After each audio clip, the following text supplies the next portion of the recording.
Wel, mae'n drist meddwl ar yr un llaw bod bobl ifanc ddim yn cymryd gymaint o ddiddordeb mewn gwleidyddiaeth. Dwi'n derbyn bod chdi yn cymryd diddordeb, a mae yna blant ifanc diolch am hynny yn cymryd rhywfaint o ddiddordeb.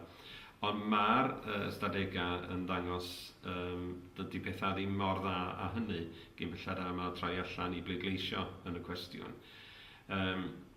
Mae'r ystadegau yna yn eitha amlwg yn sicr yn bodoli pan oedden ni yn sefyll etholiad dwytha i'r cynulliad cenedlaethol.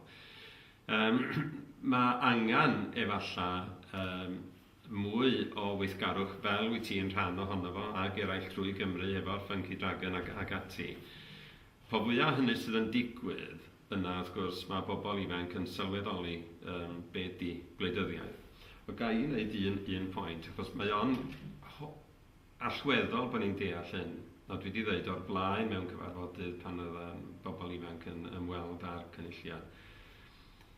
Be mae gwleidyddiaeth yn ei wneud ydy rhoi cyfle i bobl wneud penderfyniadau drostyn eu hunan. Dwi'n derbyn bod rhaid i chdi ethol rhywun i wneud y penderfyniad yna. Ond oni bai bod ni'n pleidleisio ac yn mynd diddordeb mewn gwleidyddiaeth, bobl eraill sydd yn mynd i wneud penderfyniadau drosto ni. A di hynny ddim yn beth da.